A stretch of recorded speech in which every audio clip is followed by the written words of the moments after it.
안녕하십니까 여러분, 엄태석입니다. 이번 시간에는 2020학년도 피트 기출 문제풀이를 같이 한번 보도록 하죠. 1번 문제입니다. 그림 가와 다는 티포박테리오파지. 자, 지금 보시면은 티포박테리오파지라고 하는 거는 그죠? 세균성 바이러스예요. 세균성 바이러스. 자, 그 다음에 아데노바이러스라고 하는 게 있습니다. 요거는 이제 포진 바이러스라고 얘기를 하죠. 인간 면역 결핍 바이러스를 우리가 보통 뭐라고 얘기하죠? HIV라고 얘기를 하죠. 자, 이 두 바이러스의 공통점은 동물 바이러스예요. 그러니까 동물을 숙주로 삼아가지고 그 안에서 이제 번식을 할 수 있는, 소위 이제 숙주가 이제 동물이라는 얘기죠. 사람이 될 수도 있고, 그죠? 반면에 이제 티포파지 같은 경우는 세균성 바이러스의 특성을 갖습니다. 자, 얘네들이 이제 모두 공통적으로 갖고 있는 게 이제 핵산과 캡시드 단백질을 갖고 있다라고 하는 특징이 있는데, 가본 같은 경우는 아데노바이러스라고 얘기할 수 있어요. 얘가 아데노바이러스. 이 친구가 아데노바이러스에 해당이 되고요. 자, 나 같은 경우는 뭐냐면은, 얘 같은 경우는 이제, 박테리오파지라고 얘기할 수 있는 거죠. 티포파지. 특히나 이제 티포파지나 티토파지 같은 경우는, 티파지라고 하는 게 들어가면 무조건 독성이에요. 독성 파지에 넘버를 붙이는데, 이 넘버는 이 뒤에 보통 짝수가 오는 게 특징이죠. 짝수가 오는 게 특징이라고 하는 걸 우리가, 알아두실 필요가 있고요. 그 다음에 이제 바이러스, 인간 면역 결핍 바이러스가 다에 해당이 되죠. 요게 이제 HIV인데, HIV가 갖고 있는 요 피막, 요거를 이제 외피 구조라고 얘기를 하죠. 외피 구조. 이 외피 구조는 특징적으로 봤을 때 숙주의 인지질층, 인지질 이중층과 여기에 이제 막단백질이나 당단백질이,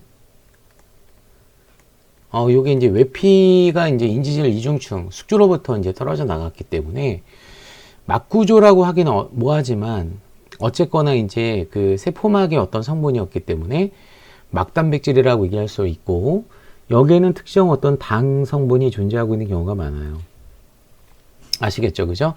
자, 그러면 얘네들의 어떤 추가적인 특징을 보게 되면, 요 아데노바이러스와 티포파지를 이렇게 묶었을 때 공통적으로 얘네들은 DNA 바이러스라고 얘기할 수 있어요.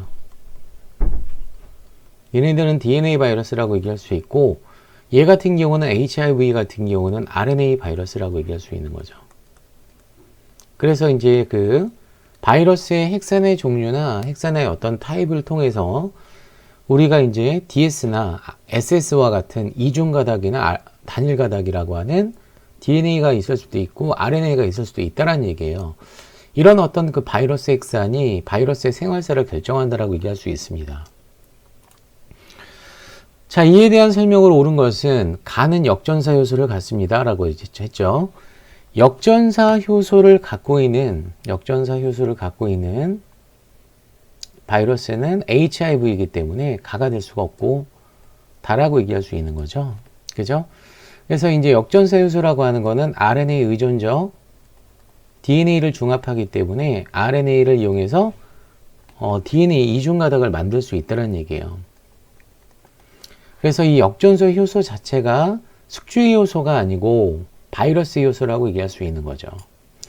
자, 가의 유전체는 가가 아까 아데노바이러스였기 때문에 DNA라고 얘기할 수 있는 거죠.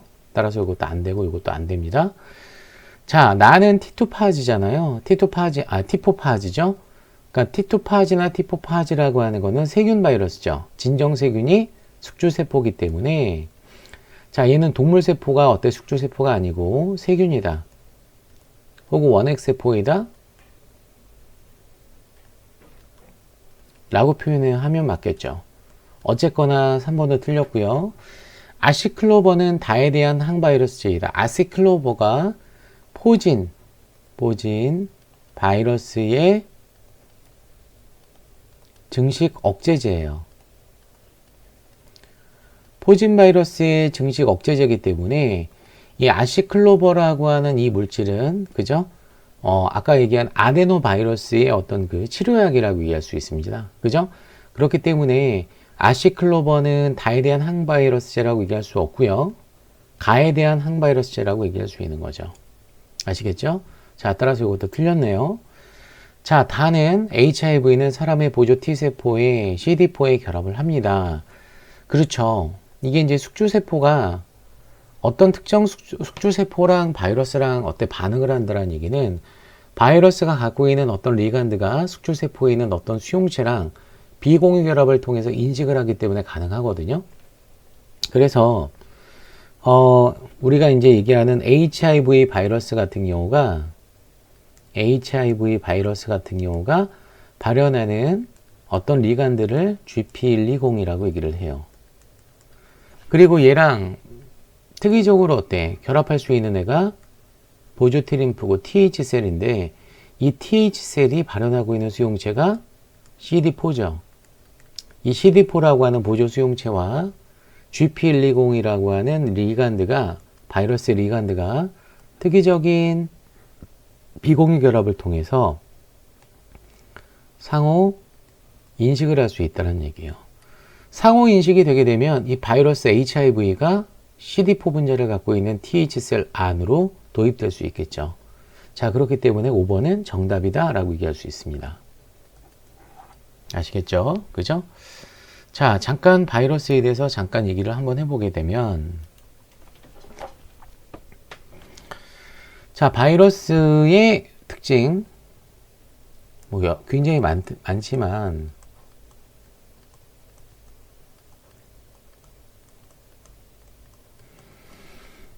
첫 번째가 생활사는 핵산에 의해서 결정이 됩니다. 핵산에 의해 결정이 된다. 아시겠죠? 그죠? 핵산에 의해서 결정되는 게 특징이고요. 그죠? 종류를 보게 되면 자, 이중가닥 그죠? 혹은 단일가닥 SS 가닥을 갖고 있는 게 특징이고요. 그죠? 이 DS 가닥이나 SS 가닥도 나름 DNA도 있고 RNA도 있어요. 요게 이제 생물과의 어떤 차이점이라고 얘기할 수 있어요. SS 가닥이라고 하는 단일 가닥은 말 그대로 그죠? 요것도 DNA가 있고 RNA도 있다라는 얘기예요. 자, 어쨌거나 이제 DNA 가닥이라고 하는 애들을 일단 묶게 되면 이렇게 묶었을 때 그죠? 얘네들은 화학적으로 굉장히 안정하죠. 안정성이 높아요. 안정성이 높다라는 얘기는 바이러스의 진화 속도가 느리다라는 얘기예요. 변율이 그만큼 낮다라고 얘기할 수 있는 거고요. 그죠? 반면에 이제 RNA를 갖고 있는 바이러스 같은 경우는 RNA 분자 자체가 DNA의 어떤 그 분자하고 차이가 있죠. 얘는 안정성이 떨어진다라고 얘기할 수 있어요. 화학적으로. 자, 그렇기 때문에 얘 같은 경우는 변이율이 상대적으로 높을 수밖에 없다는 얘기예요. 그럼 나름대로 RNA를 갖고 있는 바이러스 같은 경우는 변이율이 높기 때문에 그만큼 진화 속도가 빠르다 라고 얘기를 합니다. 진화 속도가 빠르다라고 얘기를 하는 거죠. 아시겠죠? 그죠? 자, 두 번째는 자, 공통된 구조가 있는데요.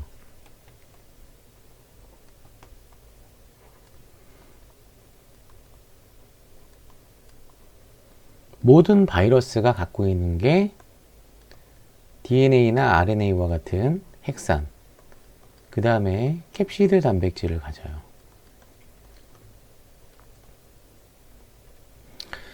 자, 여기에다가 플러스 알파라고 하는 어떤 추가적인 성분을 가질 수가 있는데 이 플러스 알파라고 하는 애가 동물 바이러스의 경우 숙주의 세포막으로부터 유래된 껍데기를 갖습니다. 그게 아까 얘기한 피막이나 혹은 엔벨로프라고 하는 외피 구조라고 얘기할 수 있는 거고, 이 외피 구조는 인지질층과 당 단백질의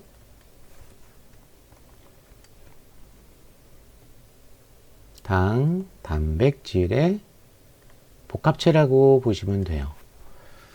자, 그러면 이 당 단백질에 대한 유전 정보는 누가 갖고 있을까요? 당연히 바이러스 핵산이 갖고 있겠죠. 그죠? 자, 그래서 이런 어떤 공통적인 구조를 갖고 있다라고 하는 게 일단 또 중요하고요.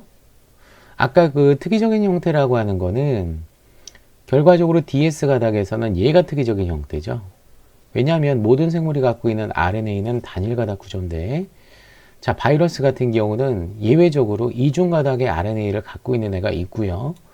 그 다음에 DNA는 모든 생물들이 dsDNA라고 하는, 그죠? 형태를 보통 갖고 있는데, 이중 가닥의 DNA가, 그죠? 대부분 그 생물이 갖고 있는 DNA 형태인데, 바이러스에 한해서는 단일 가닥의 어떤 거 DNA를 갖고 있는 경우가 있습니다. 아시겠죠, 그죠? 그래서 이 dsRNA와 ssDNA가 예외적인 형태고 혹은 특이적인 형태라고 얘기할 수 있어요. 특이적인 형태, 그죠? 당연히 이거는 더블 스트랜드고 싱글 스트랜드니까 이중 가닥, 얘는 단일 가닥이라고 얘기할 수 있는 거죠. 아시겠죠, 그죠? 특히나 이제 동물 바이러스 같은 경우는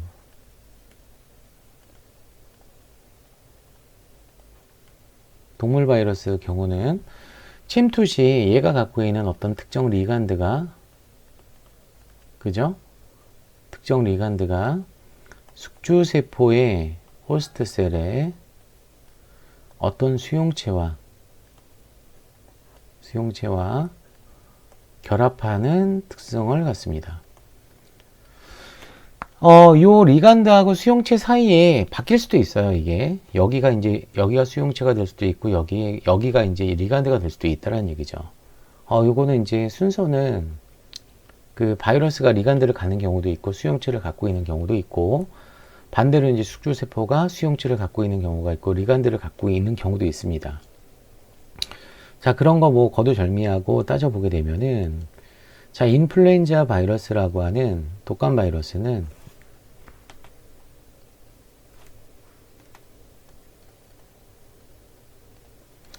인플루엔자 바이러스 같은 경우는 뭘 갖고 있냐면 수용체를 가져요. 걔가 바로 뭐냐면은 헤마글루티닌이라고 얘기할 수 있고, 그죠? 자, 결국 숙주세포에 해당하는 애가 호흡기 세포가 되겠죠. 호흡기 상피세포. 이 호흡기 상피세포가 발현하는 리간드가 있는데, 그거를 우리가 탄수화물 계열의 C알산 잔기라고 얘기를 해요. C알산 잔기라고 얘기를 합니다. 시알릭 애시드라고 얘기를 하죠. 그래서 얘는 그 카르복실기를 발현하고 있는 게 특징이에요. 아시겠죠, 그죠? 자, 또 하나가 뭐가 있냐면, 아까 얘기한 그 인플루엔자 바이러스가 아니고 HIV 같은 경우, 인간 면역 결핍 바이러스 같은 경우는 GP120이라고 하는 리간드를 갖고 있고요. 자, 얘랑 특이적으로 결합할 수 있는 애가 CD4 분자를 갖고 있는 보조 T셀이 되겠죠. 보조 T 림프구가 여기에 해당이 됩니다. 아시겠죠, 그죠? 뭐 이거 외에도 바이러스 문제가 나오게 되면 추가적인 어떤 특징에 대해서 얘기를 할게요. 그죠? 아까 그 문제에서 보게 되면 이런 그 보조 T셀을 공격할 수 있는 HIV에, 그죠? 억제제가 있습니다. 자, 요거에 대한 억제제가 있어요. 자, 그러면 이 HIV가 이제 숙주세포 안으로 들어갔을 때 당연히 얘가 이제 증식을 하겠죠. 그럼 보조 T셀이 점차적으로 이제 죽어나가는데, 소위 이제 항바이러스제라고 하는 게 있어요. 항바이러스제. 그 항바이러스제 같은 경우는 대표적으로 뭐가 있냐면 AZT라고 하는 물질이 있어요. AZT. 얘가 하는 역할은 바이러스 핵산 증식 억제제예요. 그래서 HIV라고 하는 인간 면역 결핍 바이러스가 T세포에서의 어떤 그 번식을 했을 때 결과적으로 T세포가 이제 죽을 수밖에 없잖아요. 그 번식을 차단시키는 어떤 그 항바이러스제가 AZT라고 얘기할 수 있습니다. 이것도 좀 같이 알아두실 필요가 있겠죠. 자, 2번 문제를 제가 볼까요? 그린 가와라는 과당, 리보스, 리블로스, 포도당 순서 없이 나타낸 것이다 라고 나왔어요. 그죠? 자, 과당이라고 하는 거랑 리블로스라고 하는 걸 묶어보면 얘가 이제 케토스입니다. 케토스. 그죠? 그 다음에 리블로스하고 포도당을 묶어보면 얘네들은 공통적으로 알도스예요. 자, 그 다음에 이제 리보스하고 리블로스를 묶죠? 리보스하고 리블로스를 묶게 되면 얘네들은 모두 오탄당이에요. 아, 그러면 리보스는 오탄당 알도스, 오탄당 케토스라고 얘기할 수 있는 거죠. 그죠? 과당과 포도당은 육탄당이라고 얘기할 수 있습니다. 일단 가번의 구조를 잠깐 보시게 되면, 가번의 구조를 보게 되면 고리 구조죠. 얘가 지금 1번 탄소가 여기 있고요. 2번 탄소가 여기 있고 3번 탄소, 그 다음에 4번 탄소, 그 다음에 5번 탄소, 6번 탄소예요. 그죠? 따라서 이 가번에 해당하는 이 물질 자체가 몇 탄당이라고 하는 걸 알 수 있나요? 그렇죠. 6탄당이라고 하는 걸 알 수 있는 거예요. 6탄당. 그럼 이 6탄당에 해당하는 실제로 이제 가번 물질을 우리는 뭐라고 얘기를 하느냐? 얘를 우리가 이제 베타과당이라고 얘기를 하죠. 베타과당. 그죠? 베타과당과 알파과당의 차이는 알파과당은 여기가 이제 뒤집어 있는 어떤 형태라고 얘기할 수 있어요. 여기가. 그죠? 여기가 이렇게 1번 탄소와 OH의 어떤 그 상하의 위치가 바뀌게 되면 요게 이제 알파과당이라고 얘기할 수 있습니다. 아시겠죠? 그 다음에 나번의 어떤 구조를 보게 되면 자, 여기에 지금 1번 카본이 있고 2번 탄소, 3번 탄소, 자, 그 다음에 여기 이제 4번 탄소, 여기가 5번 탄소, 여기가 6번 탄소가 되는 거거든요. 그러니까 얘도 6탄당이라고 얘기할 수 있는 거죠. 6탄당인데 이 고리 구조의 6탄당은 우리가 포도당이라고 얘기하는 거죠. 포도당. 그래서 이 친구는 그냥 알파 포도당이라고 얘기할 수 있어요. 그죠? 만에 하나 베타 포도당을 알고 싶다. 이거는 좀 중요하니까 1번 탄소에 있는 OH와 H가 서로 뒤집어지게 되면 이때는 베타 포도당이라고 얘기를 하는 겁니다. 아시겠죠? 그죠? 자, 그러면 얘 같은 경우는 알파 포도당이기 때문에 얘는 알도스 계열이라고 얘기할 수 있고 베타 과당이기 때문에 케토스라고 얘기할 수 있는 거죠. 그죠? 자, 다번 같은 경우를 보시게 되면 1번 탄소에 뭐가 있어요? 카르보닐기가 있어요. 우리 생체구 분자에서 카르보닐기 얘기를 했었죠. 카르보닐기가 1번 탄소의 존재를 하게 되면 알도스 계열이라고 얘기하는 거죠. 얘가 지금 탄소가 토탈 5개가 있으니까 5탄당 알도스니까 아하, 얘가 리보스라는 얘기네요. 그죠? 자, 그런데 2번 탄소에 OH 대신에 수소가 있게 되면 OH는 작용기지만 수소는 어때요? 안정한 물질이죠. 탄소하고 직접적으로 결합되어 있는 수소는 상당히 안정하죠. 그래서 얘는 데옥시리보스라고 얘기를 하는 거예요. 결과적으로 리보스를 헥사안으로 사용하는 애들을 RNA라고 얘기하는 거고, 데옥시리보스를 헥사안으로 사용하면 DNA가 만들어질 수 있다는 얘기예요. 그래서 DNA가 작용기가 부족하기 때문에 RNA보다 엄청나게 화학적으로 안정성이 높다라고 얘기할 수 있는 거죠. 그죠? 자, 그런데 지금 라번에 해당하는 라번 그림은 2번 탄소에 지금 뭐가 있어요? 카르보닐기가 있어요. 그러니까 얘는 케토스고 다와라는 이성질체 관계예요. 그죠? 이성질체 관계이기 때문에 자, 리보스의 이성질체는 우리는 뭐라고 얘기하냐면 리블로스라고 얘기를 하는 거죠. 그래서 리블로스 같은 경우는 우리가 특히 5탄당 2인산, 리블로스 2인산이라고 얘기해서 켈빈 사이클이라고 하는 광합성 안 반응 과정에서 나타나는 대표적인 중간산물이고 이 리블로스 2인산과 CO2를 어때요? 반응시키는 효소가 대표적으로 루비스코라고 얘기를 하는 거죠. 루비스코.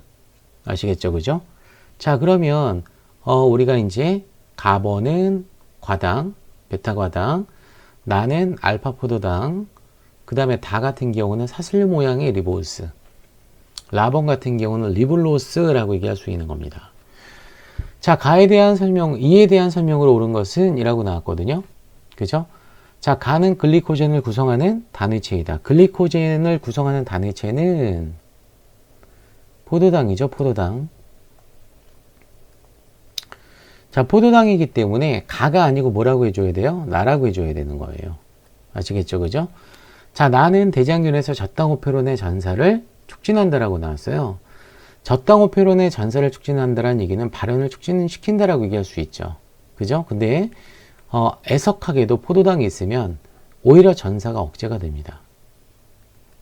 그러니까 구체적으로 얘기를 하면 포도당이라고 하는 애가 전사를 억제시키는 억제자로 작용하는 건 아니에요, 실제로. 정확하게 얘기를 하자면. 그죠? 그럼 뭐라고 바꿔야 돼? 촉진하지 못함이라고 해야 되는 거죠. 아시겠죠? 그죠? 그래서 어쨌거나 촉진한다라고 했기 때문에 틀렸다라는 얘기예요. 그죠? 설탕이 수크레이스에 의해서 가수분해가 되면 설탕이 이당류거든요. 설탕이 이당류인데,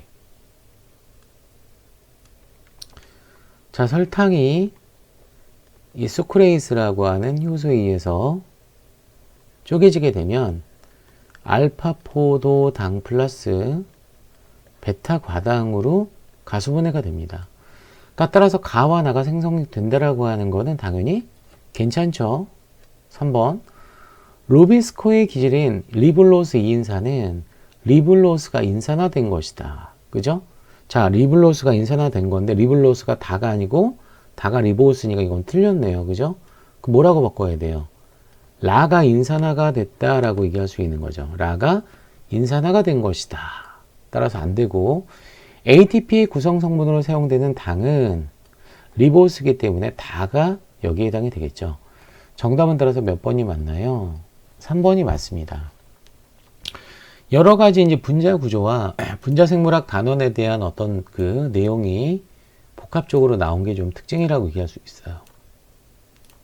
자, 그러면 우리가 이제 젖당오페론에서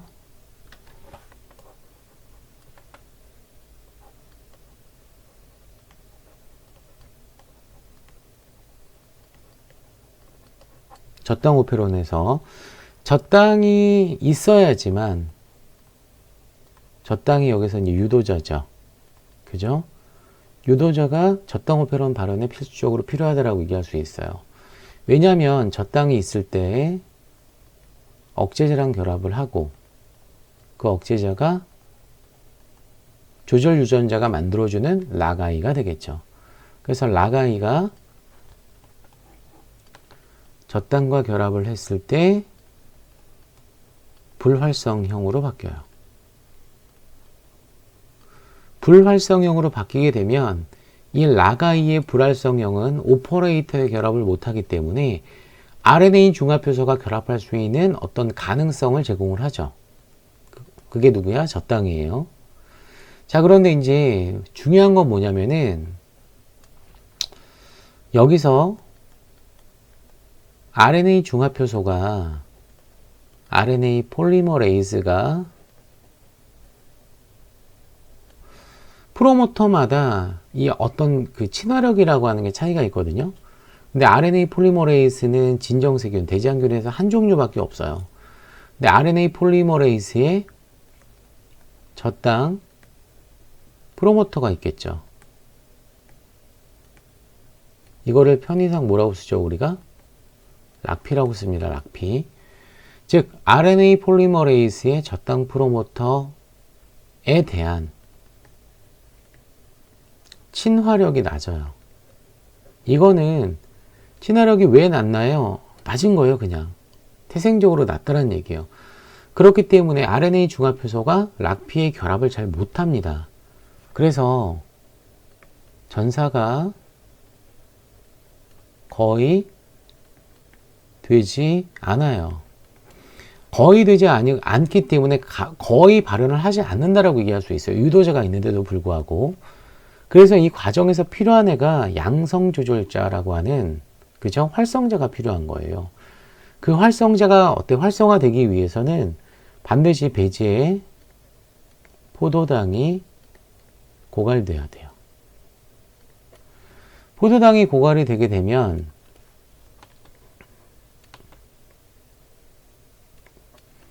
얘가 이제 신호 전달을 통해서 대장균 세포 내 CAMP의 농도가 증가합니다.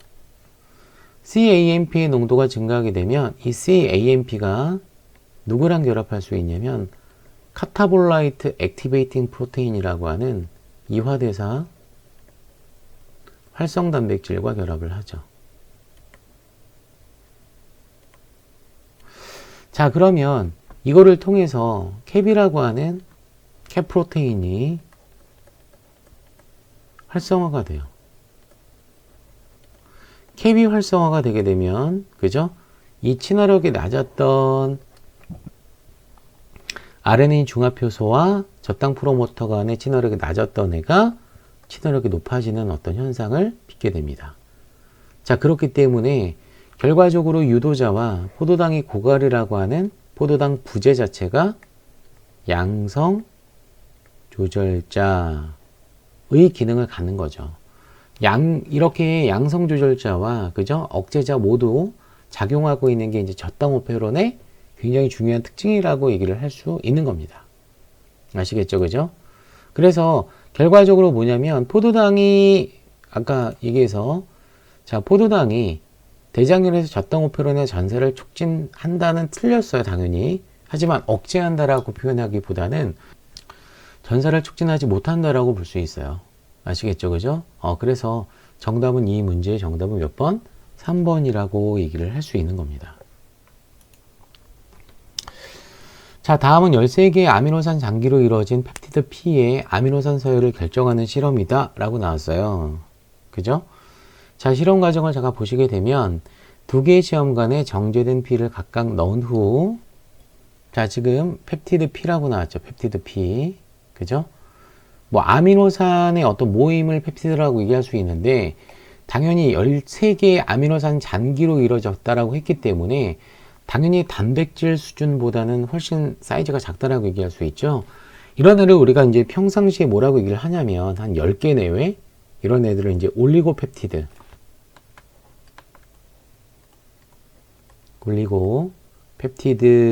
얘기를 합니다. 올리고펩티드. 자, 그러면 실험 과정을 잠깐 보죠. 2개의 시험관에 정제된 P를 올리고펩티드를 각각 넣은 후 하나를 트립신으로 하나는 키모트립신으로 안전하게 가수분해를 합니다.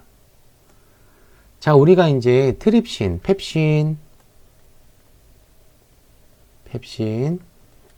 트립신, 키모트립신이 나왔어요.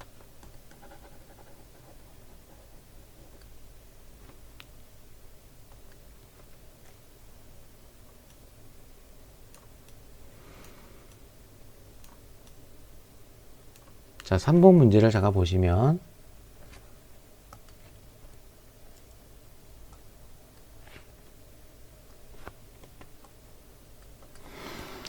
자, 3번 문제에서 이제 단백질 분해 효소가 있습니다.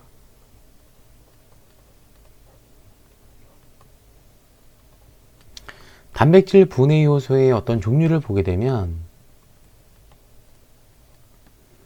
첫 번째가 엔도펩티데이스, 엔도펩티데이스라고 하는 효소가 있고요. 또 하나가 엑소펩티데이스가 있어요. 엑소펩티데이스가 있는데, 엔도가 의미하는 건 뭐냐면은 내부 가수분해 효소예요. 플레임으로 얘기하면 내부 단백질 분해 효소라고 얘기할 수 있고요. 엑소가 붙게 되면 외부 가수분해 효소란 얘기예요. 자, 그러면 어떤 그 단백질 구조에서 단백질 구조가 이렇게 변성된 상태에서 자르기 쉽게 N말단, C말단이 이렇게 있다면 엔도펩티데이스 같은 경우는 이 내부를 잘라준다는 얘기는 뭔가 인식하는 부위가 있기 때문에 잘라진다는 얘기예요. 얘 같은 경우는 특정 아미노산을 인지를 해서 가수분해를 하는 거예요. 그래서 이제 그 엔도펩티데이스 같은 경우는 기질 특이성이 커요. 기질 특이성이 상당히 크다. 그죠? 상대적으로 이제 엑소펩티데이스 같은 경우는 N말단, 아미노 말단을 인식해서 요 부위를 자르는 애들이 있고, 그 다음에 카르복시 말단을 인지해서 자르는 애들이 있는 거죠. 그죠? 그럼 얘 같은 경우는 모든 그 아미노산들이 공통적으로 갖고 있는 애가 아미노기랑 카르복실기를 갖고 있기 때문에 얘는 어떤 특정 아미노산을 인지해서 자르는 게 아니죠. 그래서 기질 특이성이 엔도펩티데이스보다 작다라고 얘기할 수 있어요. 그래서 엔도펩티데이스 같은 경우는 우리가 생리학에서 신으로 끝나는 애들 있죠. 그죠? 신, 펩신, 트립신, 키모트립신, 이런 애들이 여기에 해당이 되고, 엑소펩티데이스 같은 경우는 아미노 혹은 카르복시 펩티데이스가 있어요.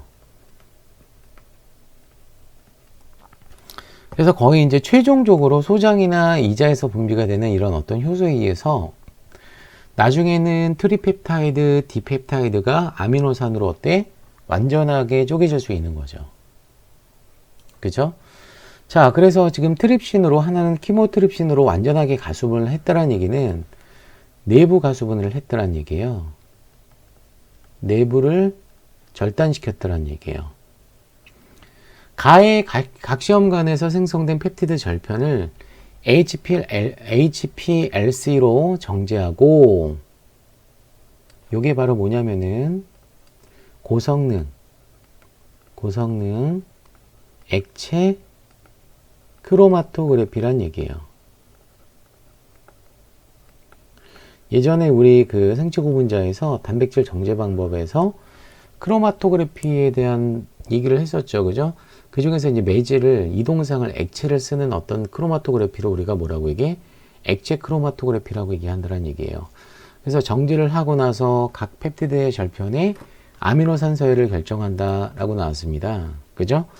자, 지금 보시면은 T1, T2, T3 절편이 각각 있는데, 지금 트립신으로 잘랐을 때랑 키모트립신으로 잘랐을 때랑, 그죠? 절편의 어떤 크기가, 개수하고 크기가 차이가 있네요. 그죠? 그럼 얘네들이 어떤 순서를 우리가 이제 연관성을 따져봐가지고 우리가 해석하는 건데, 지금 여기 보시게 되면은 여기 글라이신, 발린, 트레오닌이 있고 글라이신, 발린까지 여기 또 있죠. 그죠?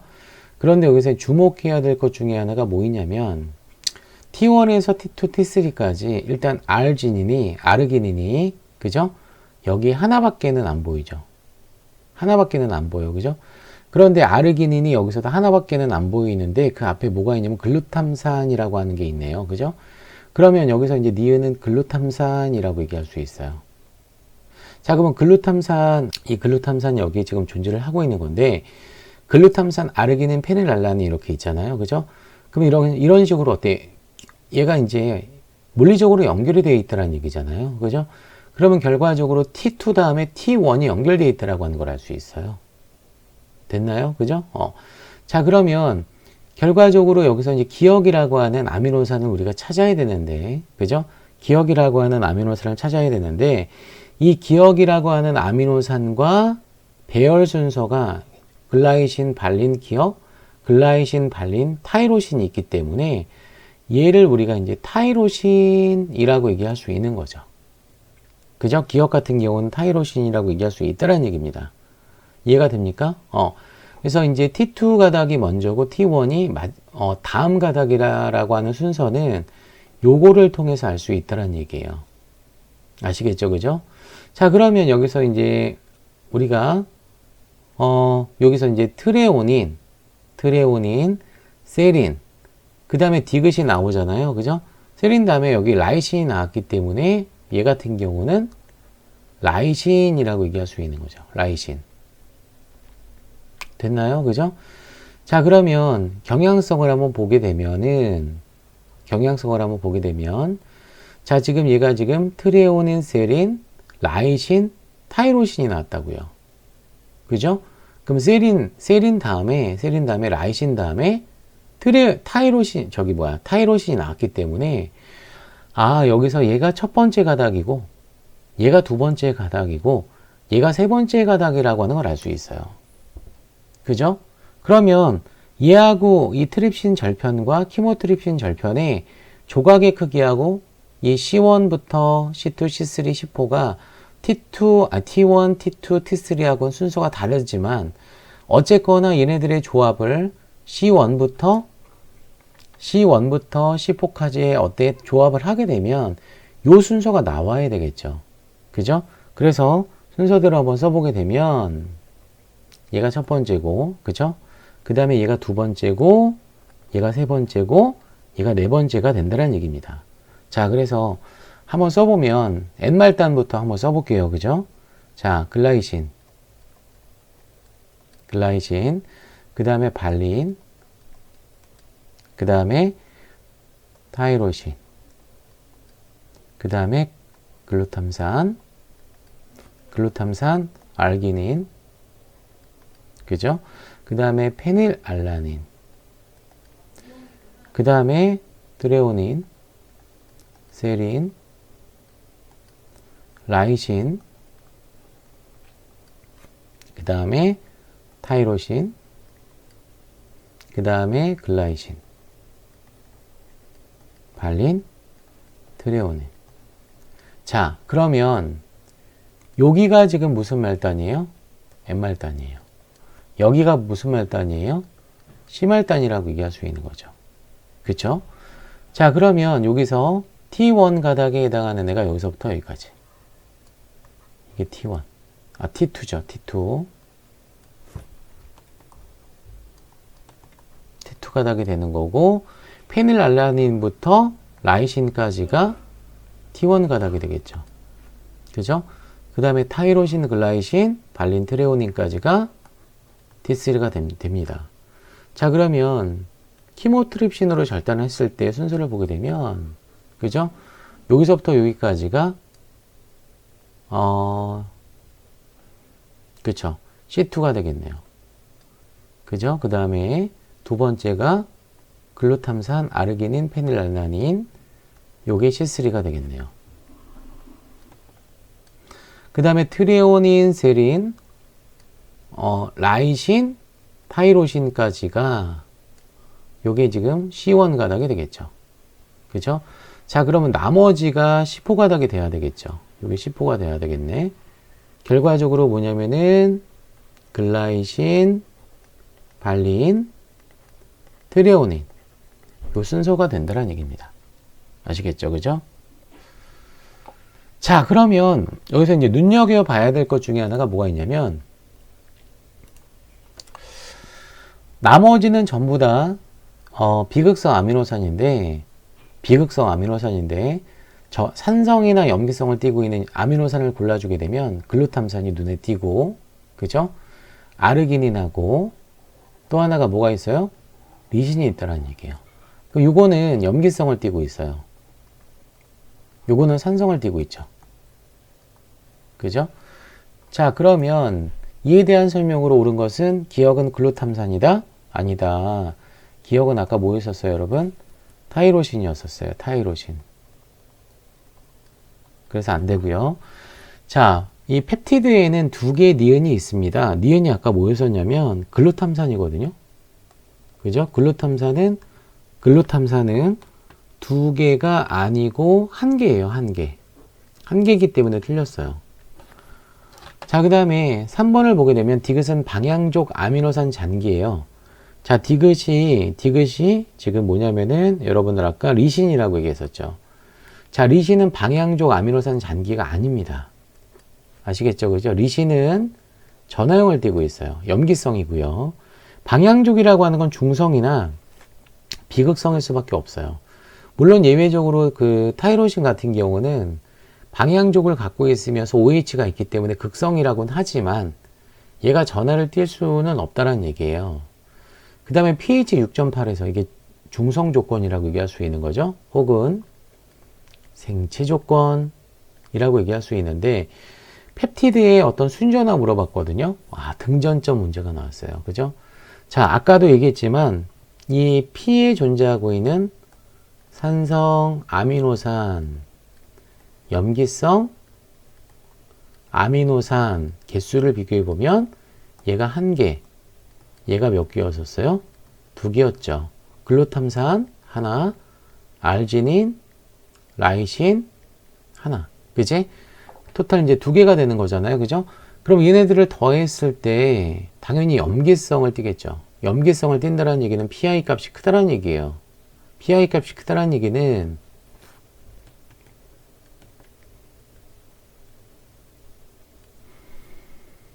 자, 요 그래프 많이 나오잖아요. X축을 pH 대략적으로 이제 7 중성을 여기다 놓고 여기는 이제 산성 조건이고 여기는 염기성 조건이라고 얘기할 수 있죠. 자, Y축은 순전하라고 했을 때 플러스 마이너스라고 할 수 있네요. 그죠? 자, 그러면 이 염기성 아미노산의 특성을 갖고 있다는 얘기는 등전점이 크다는 얘기죠. 등전점이 크기 때문에 등전점 곡선에서 PI 값이 크니까 7.0보다 이렇게 크다라고 얘기할 수 있어요. 맞죠? 그죠? 자, 그러면 여기서 이제 pH가 6.8 조건이니까 거의 7.0에 근사적으로 가깝다라고 얘기할 수 있는 거고, 고로 6.8에서는 얘가 무슨 전하를 띠고 있나요? 플러스 전하를 띠고 있기 때문에 여기가 이제 PI가 되는 거죠. 등전점.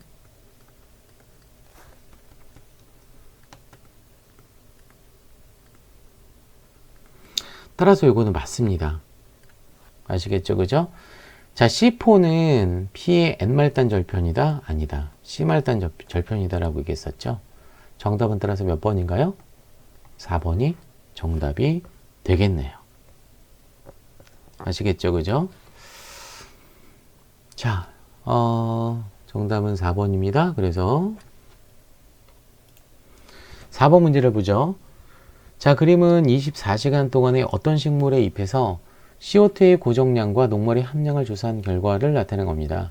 이 식물은 C3, C4, 캠 식물 중에 하나이다 라고 나왔어요. 자, C3 식물은 보통 온대 식물, C4 식물 같은 경우는 열대 식물,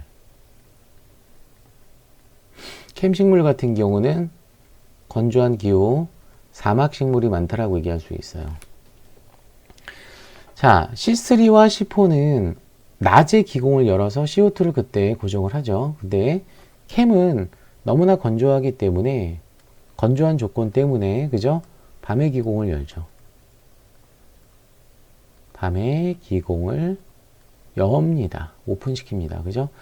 자, 그래서 자, CO2의 고정이라고 하는 거는 CO2가 들어와야지만 고정을 할 수 있거든요. 이 말은 자, 밤 시간 동안에 기공이 오픈이 되고 있다는 얘기예요. 근데 문제는 기공이 열려서 이제 CO2가 유기물로 고정이 된다라고 하더라도 이때는 켈빈으로가 작동할 수는 없어요. 왜냐하면 명반응 산물이 필요하기 때문에. 그죠? 그러니까 무조건 켈빈으로라고 하는 거는 무조건 빛이 있는 조건에서 일어나는 거예요. 아시겠죠? 그죠? 자, 그래서 이제 밤 사이에는 CO2가 고정이 되는데 그 고정 산물이 점차적으로 다시 떨어지고 있다는 얘기예요. 그죠? 떨어지고 있는 거는 세포질에서 고정이 된 이 CO2 고정 산물이 밤 사이에 액포로 들어가서 얘가 저장이 되는 거죠. 저장이 되는 건데 눈여겨봐야 될 것 중에 하나가 뭐냐면 CO2가 고정이 될 때 녹말의 농도가 자, 식물 세포에 있는 녹말 농도가 잎에 있는 식물 세포의 녹말 농도가 점차적으로 낮아지는 걸 볼 수 있어요. 당연히 이건 엽육세포가 되겠죠. 그죠? 식물의 잎에서 엽육세포에서 관찰할 수 있다는 얘기거든요. 그러면 왜 녹말의 농도가 감소가 되냐면 녹말이 분해가 됐을 때 만들어지는 어떤 산물이 CO2의 고정에 참여를 한다는 얘기예요. 걔가 누구죠? 그렇죠. 피로부산이죠. 피로부산. 아시겠죠? 그죠? 자, 포스포엔을 피로부산이라고 하는 애가 관여를 한다는 얘기입니다. 자, 요거에 대해서 잠깐 얘기를 한번 해보면,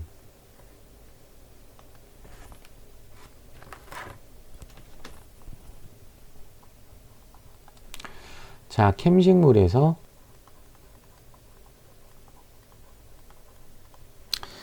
캠식물이 광합성을 할 때 밤에 건조한 정도가 좀 덜하기 때문에 기공이 열립니다. 기공이 열리게 되면 CO2가 유입이 되죠. 자, CO2가 유입이 되면 이 유입된 CO2를 고정시킬 물질이 필요한데 그 고정시킬 물질이 바로 포스포에놀 피로부산이라는 얘기예요. 이 포스포에놀 피로부산은 포도당의 해당 과정을 통해서 만들어지는 거고, 자, 밤 동안에 포도당은 녹말로부터 생성이 돼야 돼요. 그래서 녹말이 가수분해가 돼서 포도당이 되고 포도당이 해당 과정을 통해서 피로부산 전 단계인 포스포에놀 피로부산으로 바뀌게 되면 그죠? PEP와 CO2가 어때 만나서 옥살초산이 되고 옥살 아세트산이 되고, 이때 관여하는 고정 효소가 포스포에놀 피로부산 카르복실레이스라고 얘기할 수 있는 거죠. 그 다음에 이제 옥살 아세트산이 말산으로 환원이 되면서 이 과정에서 NADPH가 NADP 플러스로 전환되겠죠. 그래서 얘는 액포에 저장이 됩니다. 밤사이에.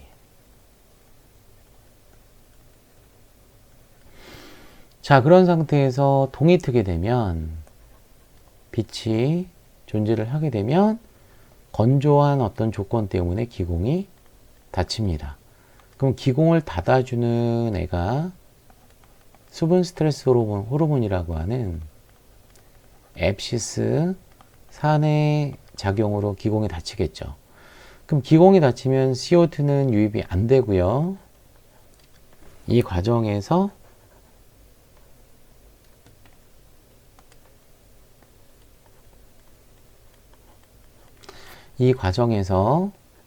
말산이 액포에서 유출이 돼요. 그래서 이제 문제에 따라서 밤 사이에는 액포의 pH가 감소해요. 산성물질이 들어가기 때문에. 근데 말산이 액포에서 유출이 되는 이 낮 시간에는 액포의 pH가 다시 증가가 됩니다. 아시겠죠? 그래서 이제 액포에서 말산이 유출되게 되면 이 말산이 CO2를 어때요? 떨어뜨리면서 피로부산으로 전환됩니다. 그죠? 이 CO2는 그 다음에 닫힌 구획에서 켈빈 회로가 일어나겠죠. 그죠? 켈빈 회로가 돌아가고 암반응이 진행이 되면서 여기서 이제 당 생성이 일어난다는 얘기예요. 당 생성. 그죠? 그럼 이때 만들어진 피로부산은 그때그때 필요한 다양한 대사에 관여하는 게 특징이에요. 자, 그러면 결론적으로 봤을 때, 자, 밤에는 캠식물이 뭘 하죠? CO2 고정을 하고요. 낮에는 뭐 하죠? 켈빈 회로를 통해서 포도당과 같은 당 생성에 관여를 한다라고 하는 걸 알 수 있어요. 그래서 밤과 낮에 어떤 대사가 차이가 있기 때문에 시간적 분리대사라고 얘기를 하는 거죠. 또 하나, CO2를 고정시키는 장소는 PEPC가 관여를 하기 때문에 이거는 장소가 세포질입니다. 반면에 켈빈 회로가 돌아가는 장소는 광합성 장소기 때문에, 주된 장소기 때문에 얘는 엽록체에서 일어나는 게 특징이에요. 아시겠죠? 자, 그러면 캠식물에서 왜 녹말의 수치가 떨어지는지 아시겠죠? 밤사이에 CO2를 고정하기 위해서 뭐가 필요해서? 그렇죠. 녹말이 포스포 에놀 피루브산을 PEP를 제공을 한다는 얘기예요. 자, 그리고 낮 시간으로 바뀌게 되면 고정된 CO2가 켈빈 회로로 진입하기 때문에 바닥까지 어때요? 감소가 되고, 대신 켈빈 회로를 통해서 당이 만들어지고, 포도당이 중합 반응을 통해서 녹말로 어때? 전환되겠죠. 그래서 녹말은 수치적으로 어때요? 증가한다는 얘기예요. 아시겠죠? 자, 그러면 내용을 한번 볼까요? 이 실험에 대한 설명으로 옳은 것은 시포식물이다? 아니다. 캠식물이다. 자, T1에서 CO2가 고정된 말사는 엽록체에 저장된다? 중심액포에 저장된다. 기공은 T2에서가 T1에서보다 많이 열려있다. T1이 밤이에요. T2가 낮이겠죠? 그죠? 그러면 캠식물은 예외적으로 낮에 열리지 않고 밤에 열리기 때문에, 그죠? T1이 T2에서보다 많이 열려 있다라고 해줘야지 맞겠죠. 켈빈 회로의 반응은 T2에서가 T1에서보다 활발하게 일어납니다. 맞아요, 이거는. 공기 중에 이산화탄소를 최초로 고정하는 효소. 이건 바로 밤에 CO2가 어때? 공기 중에서 들어왔을 때 최초로 고정하는 효소잖아요. 그죠? 걔가 바로 누구죠? 포스포에놀 피루브산 카르복실레이스라고 해서 PEPC라고 얘기를 하고요. 자, 얘는 CO2의 친화력이 커요. 누구보다 크죠? 루비스코보다 큽니다. 루비스코보다. 그래서 CO2의 고정 능력은 탁월하고 O2의 친화력은 없어요. 없다라는 얘기는 산소는 기질로 사용하지 않는다는 얘기예요. 이게 따라서 루비스코랑 이런 차이가 크다라는 얘기죠. 그죠? 그래서 얘는 광호흡을 수행하지 않도록 해주는 광호흡 억제 기능을 갖고 있는 일종의 CO2 고정 효소다라고 보시면 되는 겁니다. 정답은 따라서 몇 번이 맞나요? 4번이 맞는 거죠. 4번이. 자, 이번 시간에 이제 마지막 문제인데요. 자, 그림은 진핵세포의 세포호흡에서 포도당이 이산화탄소로 분해가 되는 과정을 나타내는 것입니다. 요게 바로 뭐냐면은 세포호흡인데, 지금 피로부산이 아세틸코이 그 다음에 다번 과정을 통해서 완전하게 깨지죠. 요게 바로 TCA 회로고, 여기는 나타나지 않았지만 전자전달계도 함께 돌아가겠죠. 그래서 이 세포호흡은 우리가 유기호흡이라고 얘기를 하는 겁니다. 유기호흡. 자, 이렇게 잘랐을 때 피로부산이 만들어지는 요 과정을 이 과정을 피로부산 산화, 이 과정을 TCA 회로라고 얘기하는데, 장소 면에서 보게 되면은 해당 과정은 세포질에서 일어나고요. 피로부산 산화 과정은 미토콘드리아에서 일어납니다. 산소가 있을 때만 가능하겠죠. 자, 이에 대한 설명으로 옳은 것은 과정가가 해당이죠. 그죠? 해당은 AMPA에서 억제가 된다. 아니죠. 촉진됩니다. 해당 과정을 좌우할 수 있는, 조절해주는 어떤 대표적인 효소가 헥소퀴나제, 그 다음에 인산과당 인산화 효소라고 하는 가장 중요한 효소 PFK1이라고 하는 효소가 있고, 마지막 단계에 해당하는 피로부산 키나제라고 하는 효소가 있는데, 특히나 여러분 요거는 잠깐 정리를 한번 해보면, 해당 과정의 속도가 빨라서, 그죠? 억제할 필요가 있으면은 상대적으로 ATP, 시트르산의 농도가 높을 때, 그죠? 높을 때는 PFK1이라고 하는 해당 과정 촉진 인자, 요 효소를 어때요? 억제합니다, 얘가. 억제하는 역할을 하고요. 반대로 AMP, ADP의 농도가 높을 때는 PFK1의 활성을 촉진시키는 게 특징이에요. 얘가 높다는 얘기는 현재 세포의 ATP가 적다는 얘기예요. ATP가 적으면 해당 과정을 빨리빨리 돌려서 ATP를 만들어야 되겠죠. 세포호흡을 촉진시켜서. 반면에 ATP와 시트르산 농도가 상대적으로 많다는 얘기는 세포가 지금 어때? ATP라고 하는 에너지가 상당히 많기 때문에 이럴 때는 쓸데없이 ATP를 더 빠르게 만들 필요가 없다는 얘기예요. 왜냐하면 다른 형태 대사를 하는 게 훨씬 더 유리하다는 얘기죠. 이런 걸 우리는 뭐라고 얘기하냐면 음성 되먹임을 통해서 대사를 조절할 수 있다는 얘기입니다. 아시겠죠? 그죠? 그래서 1번 같은 경우는 그죠? 촉진이라고 얘기할 수 있기 때문에 틀렸고요. 과정 간은 포도당을 피로부산으로 만드는 건 맞는데 산화죠, 산화. 그죠? 산화예요. 그죠? 그러니까 세포호흡의 전 과정은 산화 과정이라고 보시면 돼요. 그 다음에 그 과정 난은 피로부산 산화 과정이에요. 피로부산 산화 과정의 탈탄산 반응은 세포 기질에서 일어나는 게 아니고 미토콘드리아에서 일어납니다. 미토콘드리아. 자, 따라서 이것도 안 되고요. 과정 나에서, 즉 피로부산 산화 과정에서 과당 26이인산에 의해서 억제가 된다. 말도 안 되는 소리고요. 그죠? 자, 회로 다에서 기질 수준의 인산화가 일어납니다. 다가 지금 TCA 회로죠. TCA 회로하고 해당 과정에서 기질 수준의 인산화 과정이 일어나는데 구체적으로 제가 보면은 자, 숙신일 코에이라고 하는 들뜬 상태에서 숙신산으로 바뀔 때, 그죠? 이 과정에서 여러분 코에이가 떨어져 나가겠죠, 물론, 그죠? 그러면서 들뜬 상태가 바닥 상태로 들 때 GDP가 GTP로 전환이 돼요. 에너지가 바닥 상태로 떨어질 때 방출되는 에너지가 있기 때문에 이 GTP가 다시 GDP로 전환되면서 ADP가 ATP로 전환됩니다. 그래서 이걸 우리는 뭐라고 얘기해?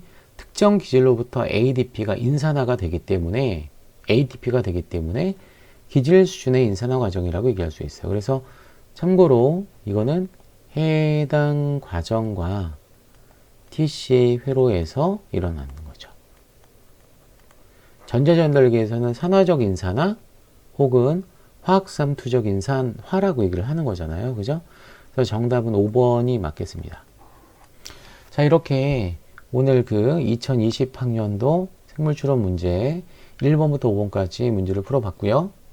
여러분들이 이제 문제를 지금 강의를 들으시기 전에 미리 한번 여러분들 힘으로 한번 풀어보시고 나서 강의를 들으시는 걸 항상 강조를 합니다.